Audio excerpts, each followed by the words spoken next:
Uh-oh. There we go. Sorry, I looked for a minute there like it didn't start recording. Welcome to this evening's session, our professional development session on notifications and settings in Canvas. I'm Dave Giberson, an old instructional design coordinator from Online Learning Pathways who's come back to provide these training sessions in real time, and this is being recorded and will be available on our Open on Demand site under Workshop Archives as well. So, uh, tonight's session is about how we can customize our Canvas user accounts in the Canvas Learning Management System so that they fit our needs better. And especially what we're going to study tonight shows us how to have some degree of control over how Canvas communicates with us, both how it communicates and how often it communicates and what it communicates about. And that's probably the most interesting and useful part of this. But all of this is things that you will want to know about your Canvas account and how to manage it. So let's go to the first slide here. We're going to be dealing primarily tonight with the Canvas user account menu. And you may say, huh? Where's that? Well, that's always available to you in your so-called global access menu, which is that gray bar that's on the left side of every Canvas screen. And it's at the very top of that, and it's labeled account. And it's just below where your profile image will appear if you've uploaded one to Canvas.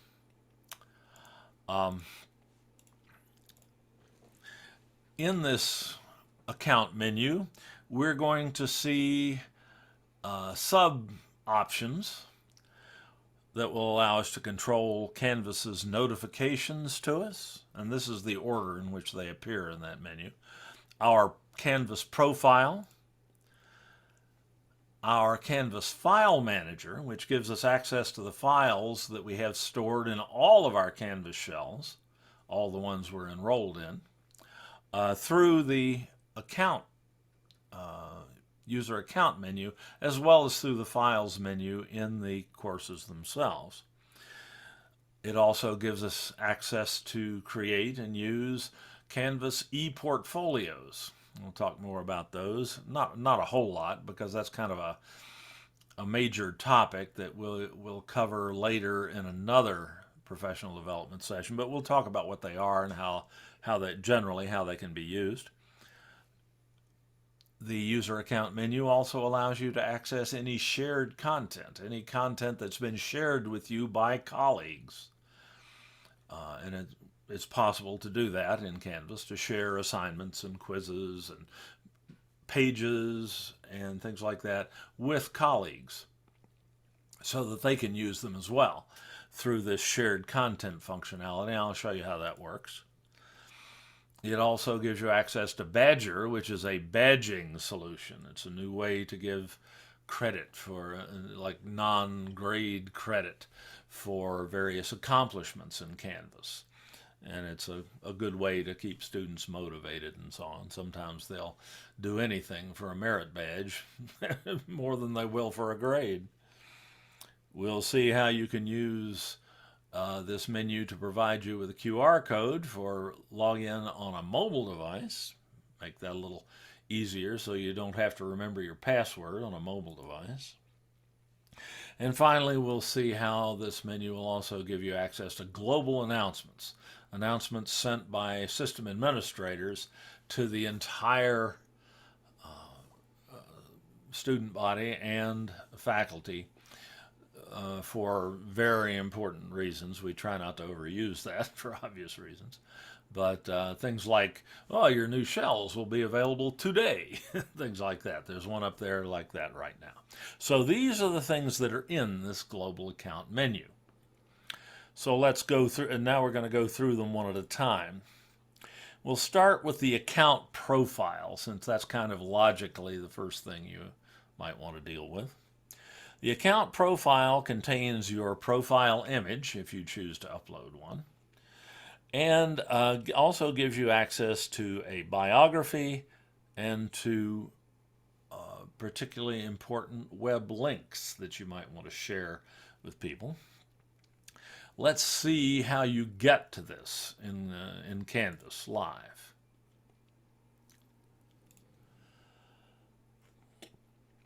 Alrighty, here I'm in Canvas. I've already logged in, and here's my Global Access menu here on the left. Yep, you're seeing that. And at the top of it is my user account menu, where you see my picture and the word account. So I click on that, and a panel slides in from the left that gives me those menu options that we just talked about in the PowerPoint slide. And I put these in order in the PowerPoint slide that they appear here, but the one that makes logical sense to start with in terms of explanation is the profile. So let's look at that live. We're going to see my profile.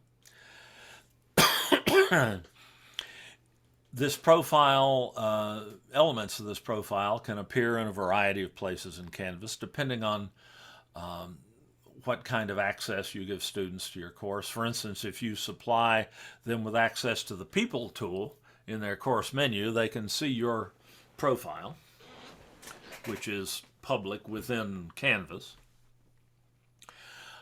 And the thing that is certainly the most useful in this profile is the profile image, because this appears most any place you post content in Canvas. If you send an announcement in your course, your profile image appears next to it if you've uploaded one. When you post to a discussion board in Canvas, your profile image identifies you. When you grade in the SpeedGrader, your profile image and you leave comments for your students, your profile image will identify you. So this shows up in a lot of different places. And it's a nice humanizing touch. It emphasizes the fact that you're not a robot. Though I did see one smart aleck faculty member, who will remain nameless, who put a picture of Robbie the robot in his profile image. But his students already knew that about him, so it wasn't a problem. To put a profile image in, or to change one, if you, like I did for a long time, if you're using a 10-year-old photograph that seriously misrepresents, that would cause students to pass you on the street if they saw you. So that can't be him.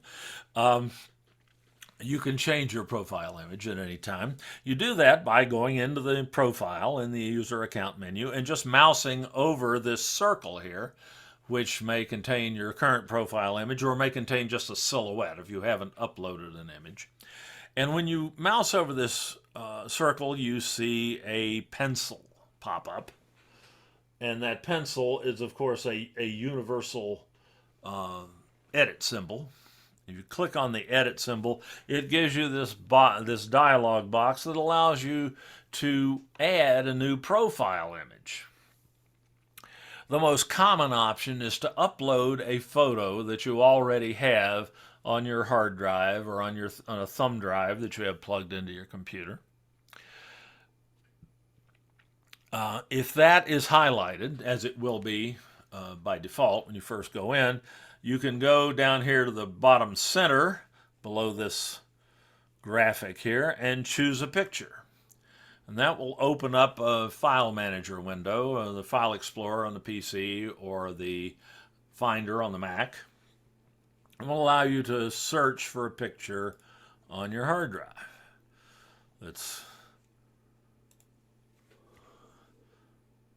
I'll just take my alter ego here, Alfred E. Neuman. When I was younger, I bore a frightening resemblance to Alfred. Mad Magazine. Once I select the picture. If it's acceptable at all, you'll see it here. If it looks awful, you can just start over. You can cancel this and start over again. So you can try any image you want to use. You do get a crop circle here, which allows you to select what part of the image you want to display, because it has to be a circular image in order to fit in there. And you can take these, you can move this circle around up and down. You can make it bigger or smaller by clicking and dragging the little handles at the corners. Get it what you want highlighted. It's hard to get those ears in there. And then just save the picture. And now and I missed a little bit there. My profile image is saved and changed. You can also, if you happen to have a webcam hooked to your computer, you can take a picture. There I am. Hi, everybody. And there's a take picture button. All right, we'll go with that.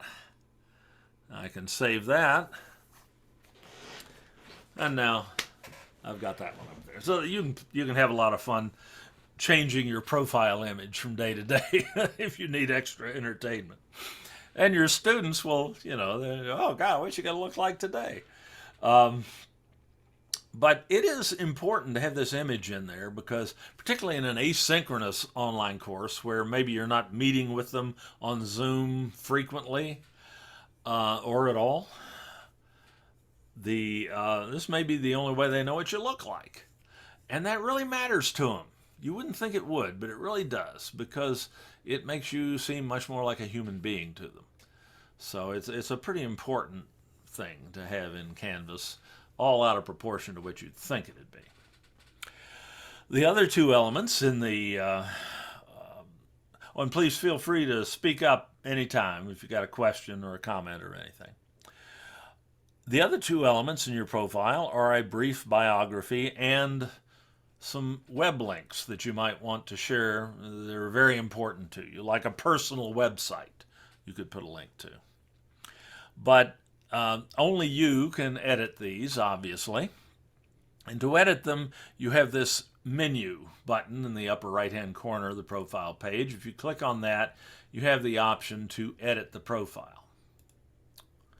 Now you have an option to edit your biography.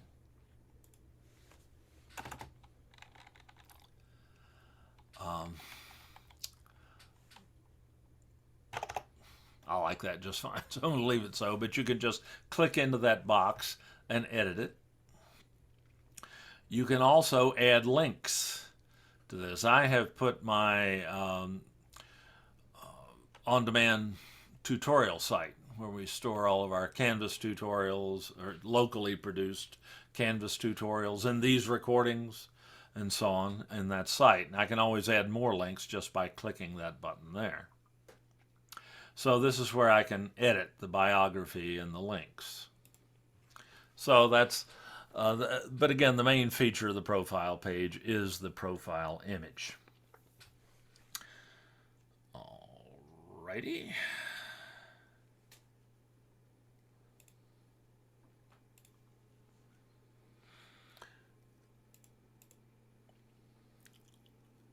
Now let's talk about account settings. Let me make sure I didn't skip. Yeah, that's good. Account settings is the next thing we'll talk about. These are settings which control the behavior of your personal Canvas account. You can do things like edit or add email addresses that are associated with your account. By default, the default email address that you have set in PeopleSoft in your portal is the default email address that's put into Canvas and associated with your personal account. This means that when Canvas sends you an email, it will send it to that account. But you can change that email if you need to. Some people prefer not to use their district account to receive messages from Canvas, because Canvas can get quite chatty at times, and it can fill up your limited space you have in your district, your sdccd.edu email account. So they create a Gmail account or something to use with Canvas, so that all Canvas communication goes to one account, and it's not intermixed with all the district spam and other personal messages that would be in your personal email account. And you can control that in your account settings. You can also set up push notification, so that Canvas, in lieu of sending, or in addition to sending you emails, can send push notifications to your smartphone or your iPad or your Android tablet, if you're on that constantly, as particularly our kids are. And of course, everything I'm saying about you, the faculty, also applies to the students. They have the same access to their account settings that you have to yours. And what's more, you have no access to their account settings any more than they have access to yours. And so there's no way that you can control how they have their account settings set up. And that's going to become significant when we talk about Canvas notifications here in a minute. This is also the place you change your Canvas password. Your default password is your birth date. Chances are lots of people know that you know your birth date. And even students may figure it out. If somebody mentions, says happy birthday in class one day, and the student's going to say, aha, now I know your Canvas password. Of course, they don't know your Canvas login, which is your 10-digit employee number, but those are not terribly secure either. They get printed occasionally. If a piece of paper gets left laying around or whatever. You saw War Games, right? It could be global thermonuclear war on your Canvas course. So it's a good idea to change that default password, both for you and the students. And you do that under account settings. Well, I'll show you how to do that. You can also set up so-called web services and feature options. Those will make more sense when I show you those here live. So let's look at that. Let's see all of this live in Canvas. You access your account settings, again, under your account menu, your user account menu, and it's the fourth link down, settings, and is probably the most significant of all of these. Well, after notifications, maybe. All right, I'm going to demagnify this one click so that you can see the entire page there. All right, this is your settings page. It's got personal information about you, some of which you can change. It's also got your email address or addresses that are associated with your Canvas account, other contact methods, and it has buttons that allow you to do things like change your password. To actually edit any of this stuff, well, let's start with email addresses. With email addresses, you don't have to click the Edit Settings button here, which I'm sitting in front of, aren't I? Let me get myself out of the way there. Typically, as I said, more often than not anyway, the email address that's listed here will be your sdccd.edu email address. But that's not a guarantee. Some people have a personal email address set as their default email address in PeopleSoft, and that automatically gets sent over to Canvas when your account is created automatically the first time you teach a class, the first time you get a TAO at the district. Or if you're hired, when your contract is entered into PeopleSoft, you automatically get a Canvas account, and the email address associated with it is the email address that's the default email address in PeopleSoft when the Canvas account is created, which may not be your district account because sometimes they don't get that to you for a few days. So it's always a good idea to know what email address Canvas is going to send communications to, so you know which one to check for them. You can add email addresses, as many as you like, just by clicking this button here and entering the email address that you wish to use with Canvas. Canvas will then send a confirming email address to that account, to that inbox, and you have to click on a link in there to validate it and so on, to verify to Canvas that you in fact have access to that account. So you can have more than, I've got my district email address and 2 personal email addresses in here. You can set one of those as the primary. That has relatively little significance except in one case that's about to become moot, and that has to do with your the Confer Zoom app in your courses, which we're just about to get rid of. There are some Zoom changes coming that I'll be covering in another session here shortly. But for Canvas, basically any email address that you actually have access to will do. And you can change the primary email address just by mousing over this column here. And if I want my primary email address to be my district email address, I just click in that column, and the star that denotes the default or primary email address in Canvas changes. I'm going to leave mine at my personal Yahoo account for reasons that have to do with the way my Confer Zoom account worked. Another story we don't need to get into here. But normally you'd probably make your district account the primary. But you could have others. And what that means is that in general, Canvas will send emails to all of the email addresses that you list here, though you can control what messages go to which email address, and I'm going to show you how to do that in a few minutes when we talk about Canvas notifications. You can also set up, or you can also have a so-called push notification contact method created, which sends certain notifications directly to your smartphone or your tablet, your mobile device.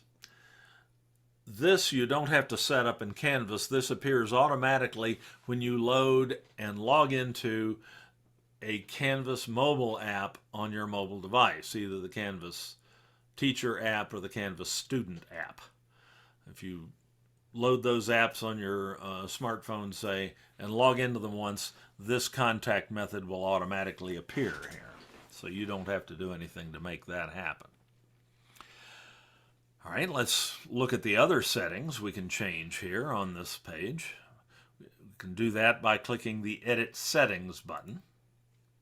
And now some of these things that you see here become editable.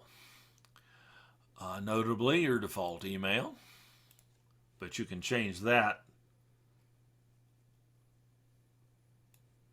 up here also. Your default language, your time zone, which you probably won't want to change unless you're teaching, you're going to be teaching from the East Coast for a while or something, you can change that. But notably, recently, and something that's become much more concerning lately, your personal pronouns can be changed here. Those are your options. But above all, what you can do here with the Edit Settings button is change your password. To change your password, you just check this box right here, and a change password dialog pops up. You have to enter your original password. You have to know that. You can't rely on Chrome to remember it or whatever, as we usually do. So you have to enter your old password and then a new password twice. Right now, the only requirement that Canvas sets on passwords is that they must be 8 characters or more. There are no other requirements that I know of right now that are set for passwords. That may be about to change. They're talking eventually about making everyone have 12 character passwords, which are much harder to crack by brute force. If anybody really wanted to get into your Canvas account. So as long as it's 8 characters or more, Canvas will accept it. So you can change that password here and then update settings, and that change will immediately take effect in Canvas. I don't want to change my password. I have a hard enough time remembering the one I'm using now, so I'm going to cancel out of this. But that if I were to enter a new password here and update the settings, that my password would change immediately. There are web services that you can subscribe to that you can then use efficiently within Canvas. Google Drive, for instance, if you typically use Google Docs as a word processor, you can make it much easier to upload those documents into Canvas if you integrate your Google Drive with Canvas. The other options that we have available on our Canvas system are Skype, which we don't use anymore. I don't know why that one's still there. Twitter and Delicious, which is a social network that's not much used anymore either. So that's kind of been ignored for a while. Not going to worry about integrations. Feature options are things that you can turn on and off in your account. Most of them are things that really don't matter much to you. Auto show closed captions is probably a good idea to have on. To turn one of these on, you just click on the little disabled symbol, the red X, and enable it. And the red X changes to a check mark. Course setup tutorial I don't recommend. Most of these are fairly esoteric, things that you'd probably never do. Disabling keyboard shortcuts can prevent you from doing something in your course that you didn't mean to do because you accidentally dropped, or your cat walked across your keyboard or something like that. High contrast user interface allows you to get a more contrast on the screen if you're having difficulty seeing things. If you have visual impairment, like me, you've had cataract surgery. You can enable the Microsoft Immersive Reader, which is a useful tool in Pages. And most of this are things that you really won't be particularly interested in, but you can try them out. Okay. So those are all things that you can edit in your settings page. But again, the things that you're most likely to be interested in are your email addresses and your password. And this is where you change those. All righty. Any questions about any of that? Okie dokie. Okay. If you Go go ahead. to the closed captions and you enable it, but you're on Zoom and the print seems That to be. that won't affect Zoom at all. This only affects Oh, okay. the Canvas account. Perfect. There are relatively few events in Canvas that would be affected by this. Because if you're using closed captions, you're probably in Canvas Studio anyway, which is another. Got it. Yeah, it's a good thing to have set, but it won't make a difference in most cases. Thank you. Good question. All right.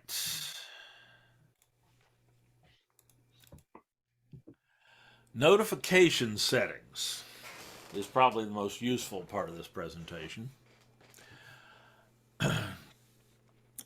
Notification settings in Canvas determine what will trigger Canvas to send you a communication, probably an email, how it will send it, to what account it will send it, or how it will send it to you, and how often it will send these communications, and on what time. Will it do it immediately? Will it wait till the end of the day, the end of the week? These are things that are determined by Canvas notification settings.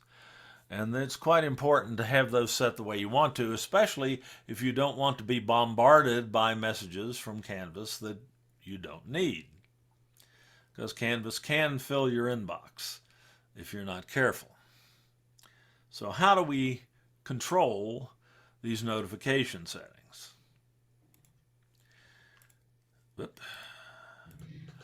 We do that from the account or user account menu by clicking on notifications, which is in importance the first one in the list here.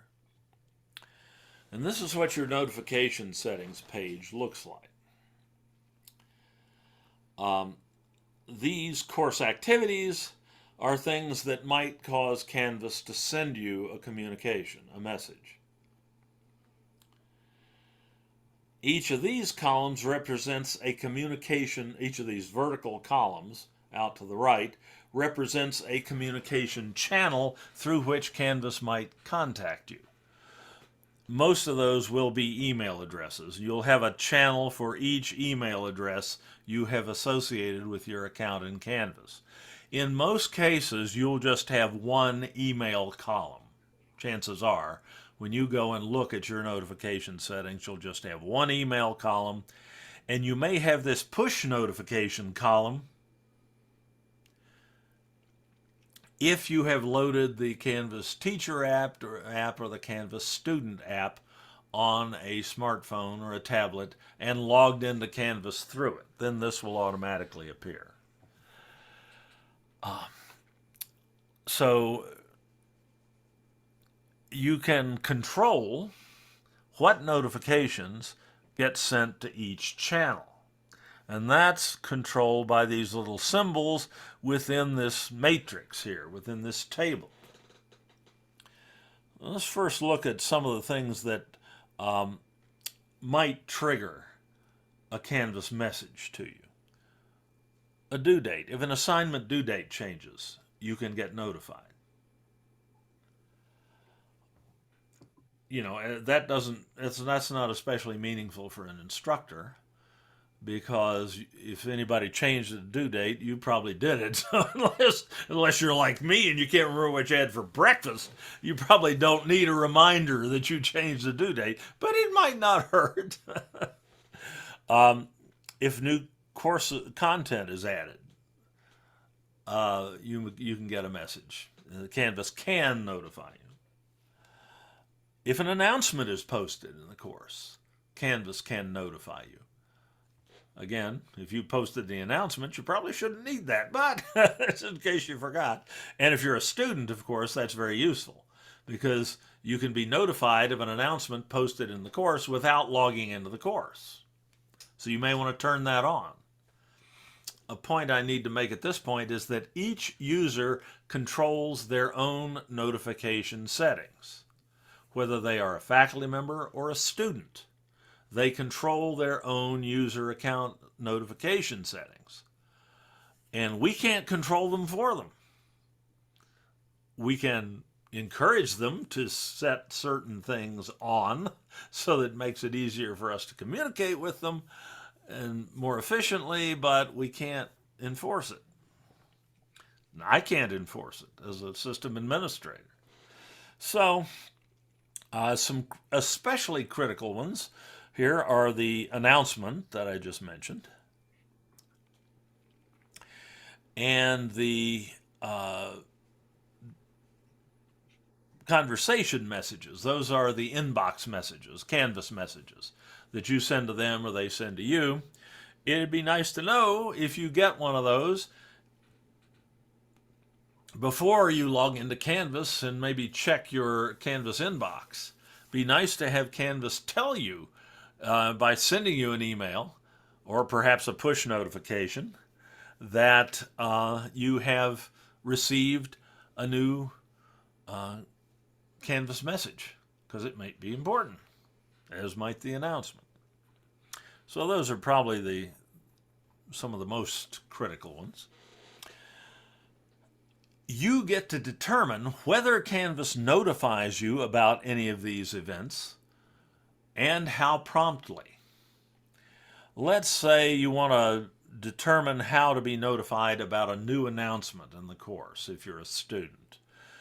You go to the intersection between the email address column that you want to be notified through and the course activity right here, and you click on the little icon that's there, and you see the 4 options for notification, speed, and frequency. Notify immediately says, this is really important, send me an email right now. Or I'd like to know about this, but it's not that critical. Send me a summary at the end of the day that shows all of these events that occurred during the day. Or it's mainly, this is really not that important. Just send me a weekly summary, or don't send me anything at all. I don't need to know about this. I'll find out about it other ways. I don't need an email from Canvas telling me about it. So you get to pick. With the announcement, it'd be really nice if your students would all check this, notify immediately, because then when you post an announcement in the course, they immediately get an email in their personal email inbox that not only tells them they have an announcement, but sends them the text of the announcement. So they don't even have to go into Canvas to read the announcement. Like, remember there's a test today. That might be really handy for them to know. The same is probably true with the conversation message. It'd be nice if they all had notify immediately checked. You can't depend on it. And you can't force it. All you can do is tell them, okay, it'd be a good idea if you did this, because you might miss something otherwise, and something important otherwise. And there are student tutorials on our Open On Demand site that show students how to make these changes. It's the same tutorial that we provide to faculty, since faculty and students have exactly the same control over their notification settings. So, in this way, as you see here, I don't have Canvas send much to my, this is my district email address right here. I don't have Canvas send much to that. That column's almost blank. Only a few critical things, because I don't want it filling that account up. Instead, I have it send most of those to my personal Yahoo account, so that, which doesn't have any size limits, I can keep everything in there I like. Also, push notifications.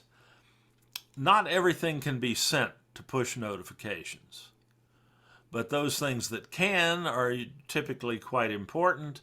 And like a conversation message, I like to see that. If I get one of those, I like to see that everywhere. I like to see it in all of my email accounts and on my mobile device when I'm doom scrolling and so on. It pops up and lets me know that somebody just sent me a message in Canvas. It might be something I need to reply to quickly, especially if I have a course running. So this just gives you all sorts of capabilities in terms of governing how Canvas communicates with you. These settings affect all of your courses. They're account level settings. They're global throughout Canvas. You can also, however, you can modify these notification settings for a particular course. If I just pick a sandbox course here and go into, on your home page of your course, if you're the instructor, there will be a View Course Notifications button.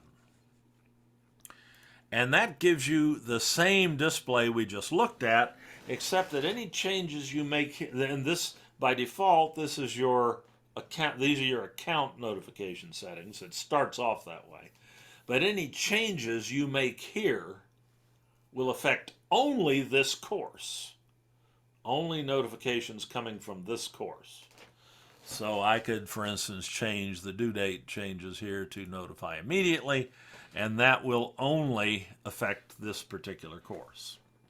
And you don't have to save it or anything. It takes effect immediately without a save or a execute button or anything like that. So that's notifications in Canvas, and that's probably the most important part of this presentation. I wanted to make sure I had plenty of time to do justice to that. Any questions about that? Yes. Good. No, not about that. Okay, But or anything. just a basic question. I think the first semester I taught online, every time I'd send a message, I'd send it through the conversation, which I call email, and also through announcements. And lately, I just send it through conversations. Yeah. And I don't bother with the announcements. And I'm just hoping that Oh, I'm it's not missing out. no. Well, It just seemed kind of the redundant. possible danger in that is that they may, if they don't have that notification setting for conversation messages set to notify them immediately in their email address, they Mhm. won't see that inbox message until they go into Canvas and click on their own personal inbox. And sometimes they're not real. Um, And in an announcement, they have a better chance of having that show up in their, Correct. Because okay, they can that, access the announcement under announcements, yeah, but they can also access it if you have the option turned on in your course to show the 3 most recent announcements on the home mhm, page. mhm. They're much more likely to see announcements this way. Okay, that answered my question. Okay, Thank you. great. And I'm going to continue. I won't feel bad if you Okay, leave. I will watch the end of the recorded video. Thank you so much, My Dave. pleasure. It's so great to have you this evening. Bye-bye now. Bye bye. Thank you. My pleasure. Okay, so continuing. Uh, go back to PowerPoint here. Also, on your user account menu, you have a files link, which give you access to the file managers in all of your courses. It also gives you access to a personal file area called My Files, wherein things like your profile pictures and things like that are stored. And you can store anything you like up to, I can't remember, I think it may be I think this is fairly limited. I think it may be about 50 megabytes or so of file storage, personal file storage space. But you can put things in there that you might want to use in a bunch of different courses and not have to have those files taking up space in every one of your course file spaces, which are limited to 2 gigabytes per course. So it can be useful to put certain types of files in your My Files area. And then you'll also have, let's look at this live. It's going to make more sense if we can see this actually running in Canvas. We go to the account menu and go to the files link here.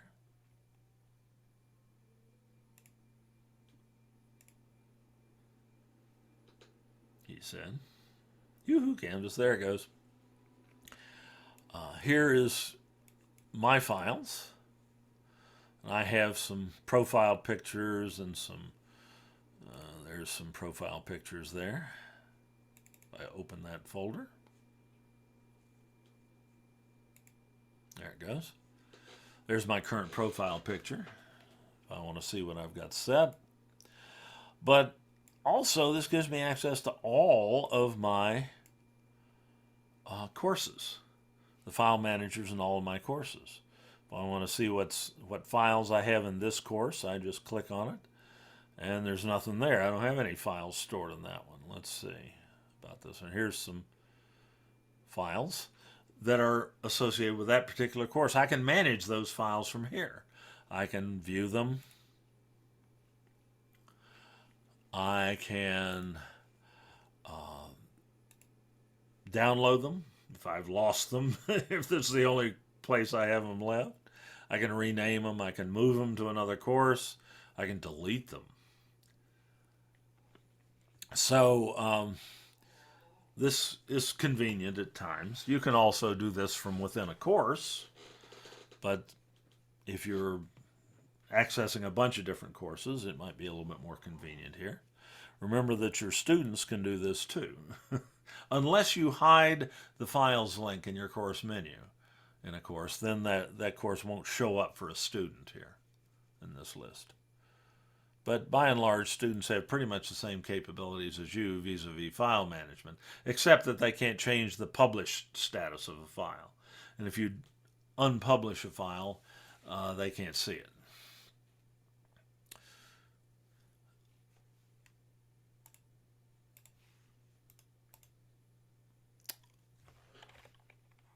Other user account options include ePortfolios.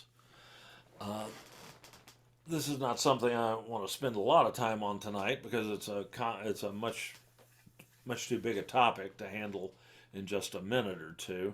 But an ePortfolio is basically a means for a student to collect submissions, homework submissions, and things like that that they've put into or uploaded to courses within our Canvas system that they want to keep track of and have access to even after that course is finished, so that maybe they can reuse those later, or they can provide them perhaps as evidence of certain competence to a potential employer or another institution of higher learning later on. These are, once it goes into their ePortfolio, it becomes independent of a particular Canvas system. Shared content, and on ePortfolios, we'll be doing an ePortfolio session on how to create and use ePortfolios later. Shared content is content that other faculty have shared with you, like maybe they'll share a Canvas page or an assignment or a quiz or something like that that you can then use yourself in your own courses. And this is where you would access that shared content. Badges, My Badges, an application called Badger, B-A-D-G-R, to be cute, allows you to award non-credit badges to students, like merit badges for certain accomplishments.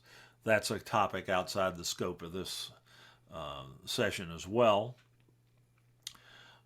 And it's something we'll probably cover in more detail in the future in another session. You can get a QR code for mobile login, which slightly speeds up the process of logging in on your mobile app, though is not that big a deal, quite frankly. And it gives you a view of global announcements. That is, announcements that are sent out to everybody on the system by system administrators, which are usually quite important and very timely. And if you happen to miss one, you can find them here, as long as they haven't been deleted by the administrator. All of these are accessible in the user account menu. Here's your ePortfolios, your shared content. I don't have any shared content. Nobody shared content with me. Nobody loves me. But if I log out here and log in as a different user, I've got a bunch of different user accounts in Canvas. Here's my test teacher account. And under my account menu here, I have a little notification, a 1 in a blue circle. That tells me that somebody shared something with me. If I go into my account system and click on shared content, I see that I've received this quiz from my other identity, my other. It's beginning to look like the three faces of Eve here, but my other persona as system administrator. And I can, if I like this, if I want to know what it is, I can preview it.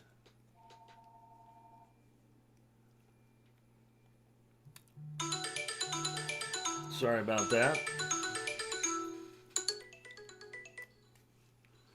Sorry, I forgot to turn my ringer off. And this one has some limited capability. And if I like what I see, whoops, I need to log out. If I like what I see, I can import it into one of my courses just by starting to type the name of the course, pick a course, and import that into the course so it would appear in my quizzes. So that's how shared content works. If you want to share content with someone, you go into one of your courses,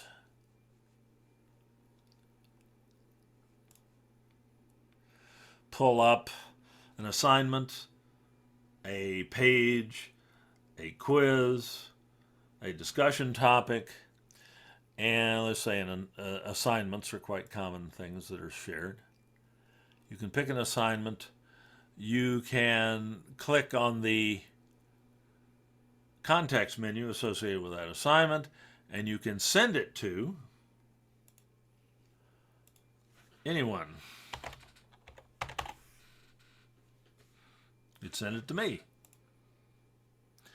And then you can send it to multiple people, and then just click send, and that now will show up in the shared content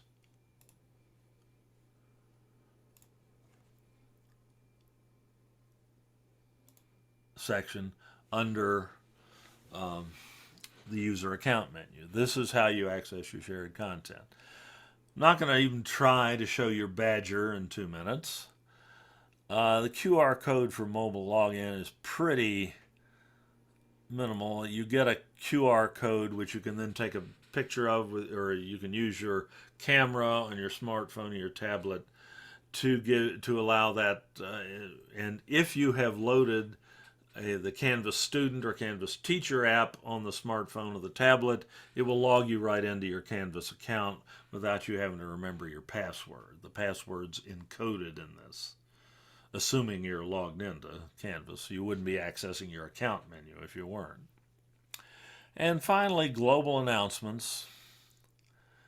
Anything that is currently active as a global announcement will automatically show up so you can review things. And if you want to look at recent ones that may have just disappeared, you can pick those up here.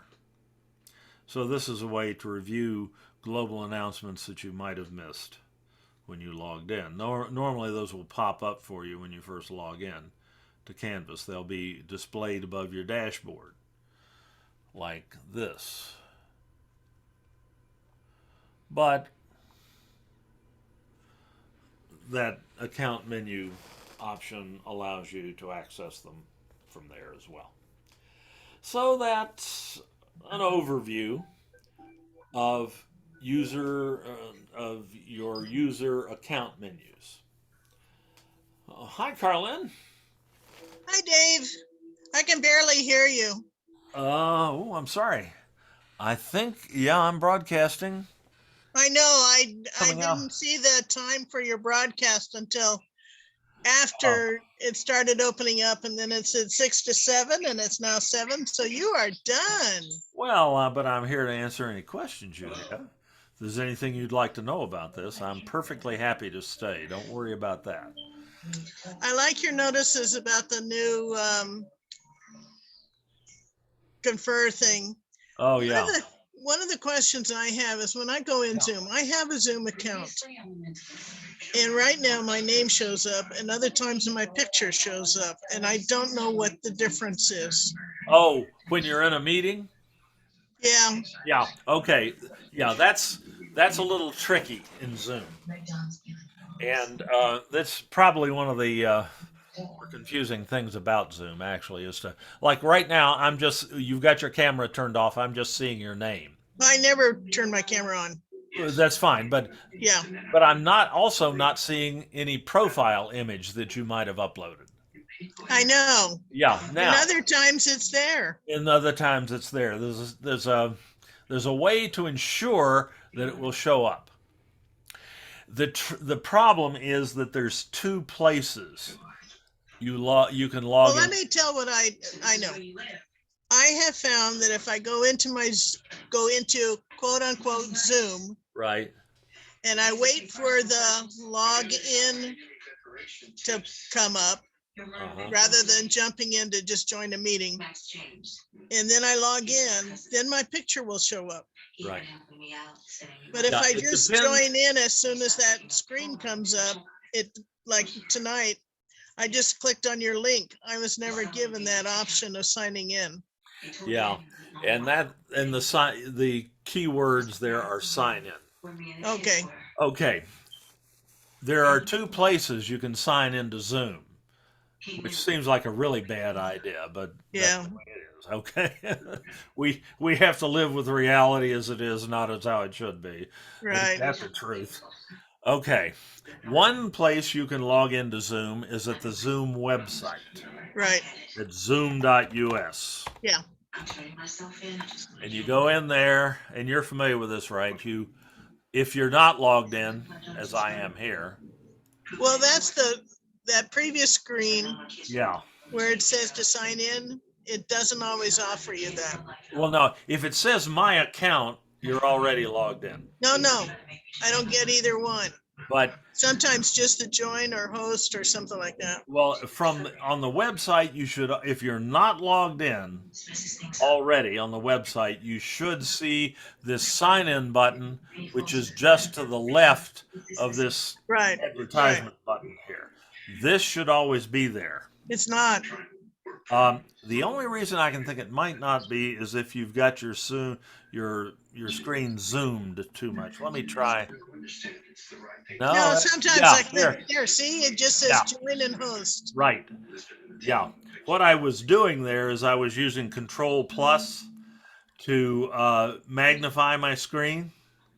And if you Yeah. magnify in, or if your screen resolution is set too low, that sign in link can disappear. It's actually still there, but it's under. No, it's not. I'm sorry, it's not there at all. That's a little problem with the design of this website. It should show up somewhere, but it doesn't. If I zoom out a little bit with Control minus, it shows up again. So try that. Oh, okay. If you don't see sign in, do Control minus and see if it pops up. I have never heard of doing control plus or control minus. That allows you to magnify and Okay, I know what the control Zoom key in and out. is, but I'm using the minus and plus. Are they the ones on the number key? yes, on the Number pad? Number pad. Okay, I can do that. Good. Okay, so you know once you see that button, you know how to sign in, right? Okay, Okay, that's one place you can sign in. The other place you can sign in is your Zoom desktop client or your Zoom mobile client if you're on a smartphone or a tablet. But usually when you're originating your own meetings, you're almost always on your computer. right. I have no problem then. Yeah. Now, It's just like tonight. yeah, It's not there. but you've got to be sure that you are logged in to that client if you want to be absolutely certain that your profile image is going to show up. Okay, tonight, So- let me turn the TV down. Oh, okay. I wasn't sure where that was coming from. All right, now, to run that client deliberately, are you using a PC or a Mac? as your computer. Okay, I'm back. Oh, Now, there you are. Yeah. You Are sent you out, you sent out an email uh, and yeah, I clicked on your link, right. But this, what I'm showing you will work no matter how you enter the but it never meeting. gave me a chance to sign in. Well, you can bring this Zoom client up anytime. Are you running a PC or a Mac? PC. PC. Okay, on a PC in Windows 10, you've got a, let's see, and you're not seeing this. Let me share my screen so you'll um, see my taskbar down here at the bottom. Okay, now, yeah, there's this type here to search button or Yeah, box on your Windows 10 taskbar. okay, If you go down there and type Zoom, okay, it'll bring up your Zoom desktop client, which is usually run automatically in the background when you click on a link to enter a meeting, or when you enter a passcode or something, or enter a meeting ID in the Zoom website or whatever. This gets run automatically for you. But you can run it manually if you need to make changes in it. And you just press enter there, and your Zoom client oh, pops okay, up. Looks okay, like this. And there's a login on this client. You can join a Zoom meeting, somebody else's Zoom meeting, and not be logged into this client. okay, Still have it work. But if you want your profile image, which I have up here, I'm using Boris today in Zoom as a profile image. If you want your yeah, profile, if you want to be sure your profile image is going to appear, you click on this link right here. The if it may show your profile image, it may just show a silhouette depending on whether you've uploaded a profile image or not. But if you click on that image, there is and there will be an option to log in. I'm already logged in. Let me sign out here. I don't think that'll kill my meeting. No. if I'm not logged into the client, this is what it looks like. And I can log in with my email and my password.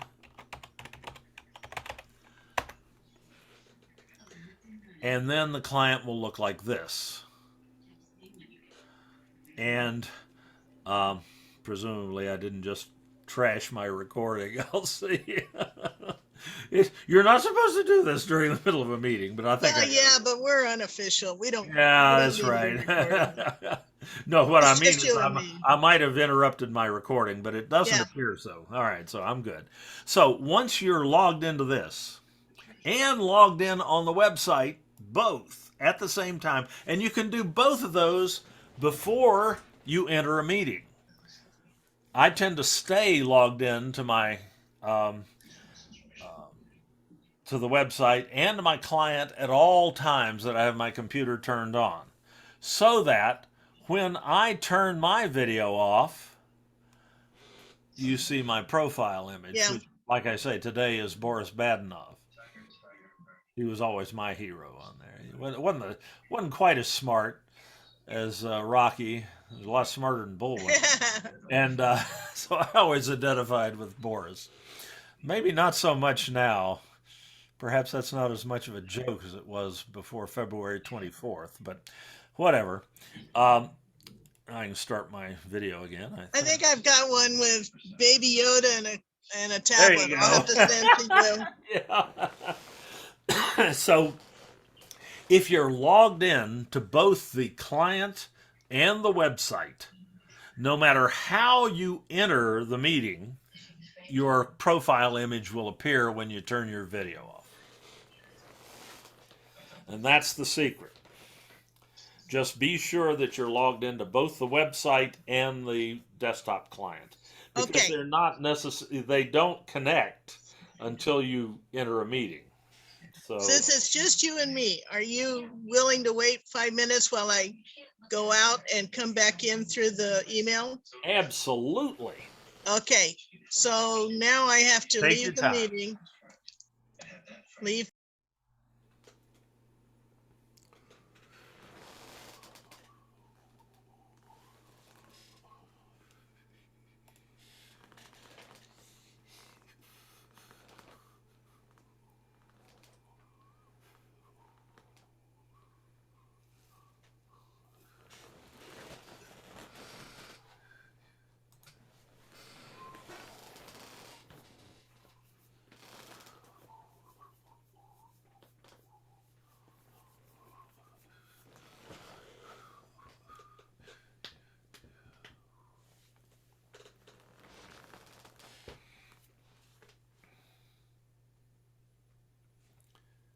Hi, Carlin.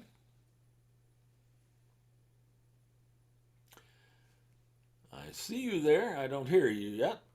Now you're There you unmuted. are. Okay, all the Zoom thing offers me is support or English. It does not give me a place to sign in. You sure you're doing that at Zoom? I tell you what. Can No, you I clicked on your link. can you share? Yeah, can you share your screen? Let me give you just a second. Let me turn that on. Okay, yeah. Can you share your screen? And let's walk through this if we can. Which means one of those four people is the real culprit. Where is share screen? It's the green button in the Oh, there it is. Zoom menu. I was reading all the white ones. Yeah. Okay, And then just share your. that's it. Whoops, That's got it. I see it. there.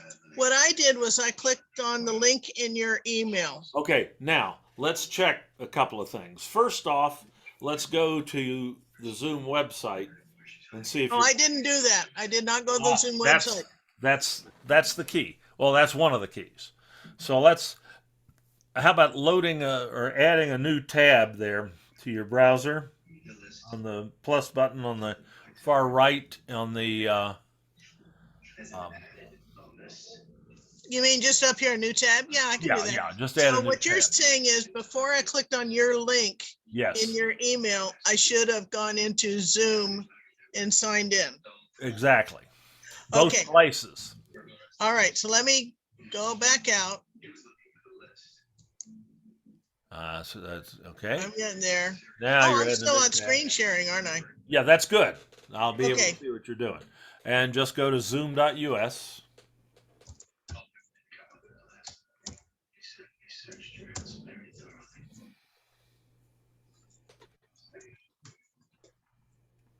Oh, now see, I have join and host. Okay. There we go, signed There in. it goes. Took it a second to adjust. Now sign in the usual way. I can't see your password. I'll tell you, I'm really getting spoiled by the ones that were next to the password. There's a little Ah, I. yes, I love that. I'll tell you, with arthritis in my hands, Oh, man.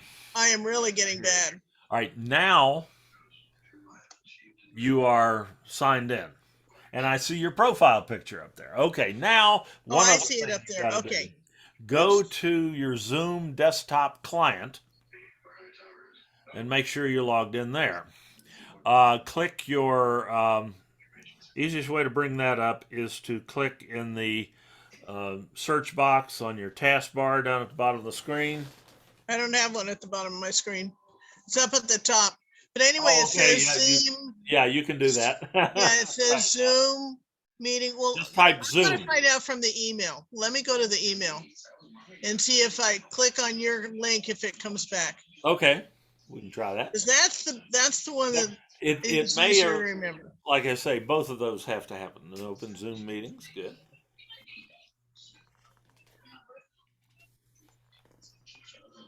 And that should just dump you back into this meeting. Uh-oh. Let's see. Yeah, you may have to leave the meeting and come back in. Okay, so I'll leave this meeting.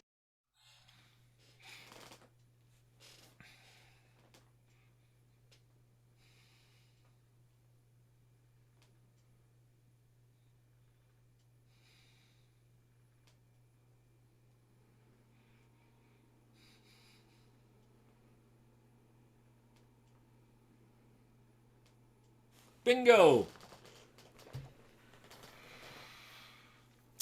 That did it.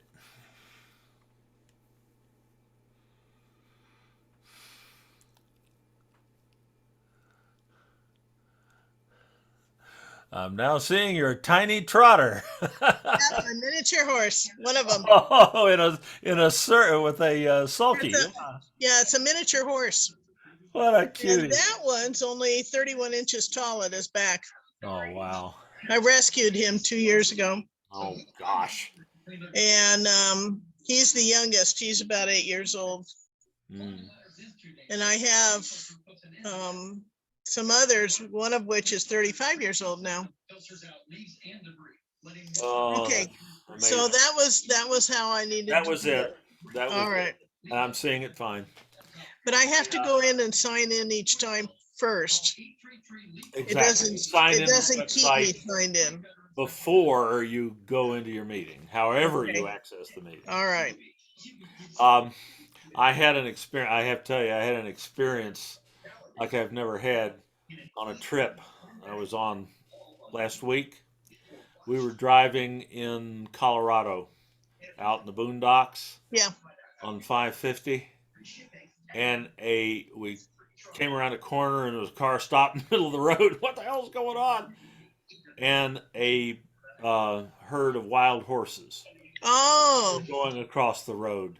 Uh-huh. I've never seen more beautiful animals in my life. They were amazing. Well, there's groups that are really trying to save them because I the know. cattle ranchers have convinced the federal government Yeah. that they're ruining the pastures. Well, the cattle ranchers aren't paying a fair share of lease Yes. anyway. Oh God. I make it a policy never to discuss politics and these things. Yeah. I understand what you were saying, and there were about 7 or 8 of them, and they were Yeah. the most beautiful animals Aren't they? I've ever seen. The Mustangs are just insanely beautiful. And it's interesting how healthy and everything they stay. Oh, Their lives are they looked shorter. great. They were, Yeah. you know, they Their were lives are moving. shorter than our domestic horses. Like you aren't going to find a 35-year-old Mustang, but boy, until it's the end, they're very healthy Oh and man, looking wonderful. I'd never seen a wild horse before in my Yeah. life. That was one of the one of the most amazing experiences I've ever had on a trip. I'm so glad that you got to see that. Oh, me too. Okay. Well, is there anything else I can help with? No, that's been bugging me ever since I started using Zoom. Yeah, I know. Why sometimes there'd be a picture and sometimes there wouldn't. Yeah, I need to make I'm going to add that just after we finish here. I'm going to add that to my list of tutorials I need to make. Yeah, I get that question a lot. And put down the fact that, look, you received an email, it's got a link. Don't click on the link until you log in. You make sure you're logged in if you want your picture to show. If you want your picture to show. Your picture or your video, whatever. Yeah.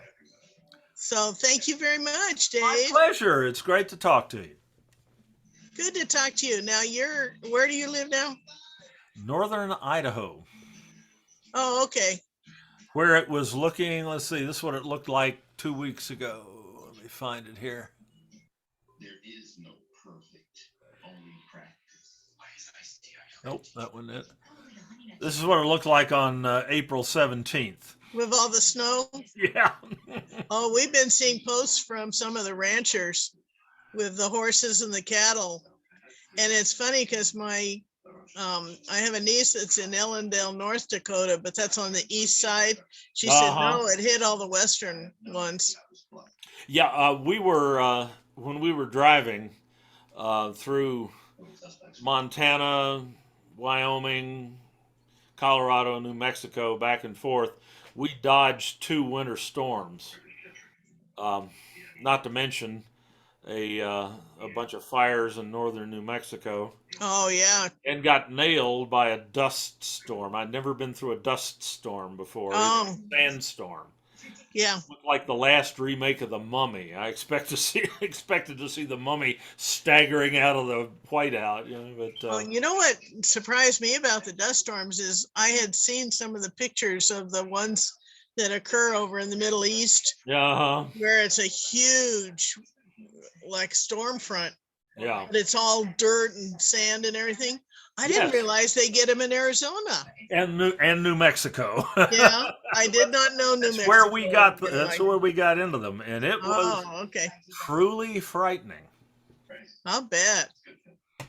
And whether the people on the highway have sense enough to pull over and stop. Well, if you pull over and stop, somebody's liable to run over you. Yeah. It's like a snow whiteout. Right. There's no But there's- good thing you can do except No. pray. And the people that don't have sense enough to slow down. Right. And hope to God one of them doesn't come up behind you. Yeah. All right. Well, thank you very much. You have My a good pleasure. evening. All Good to right. see Take you. care. Talk to you And later. then I've Bye-bye. got your email. So if I have a question, I can contact You you. know that where to way. find me. Yep. Thank you. Look forward to it. Bye-bye. Bye.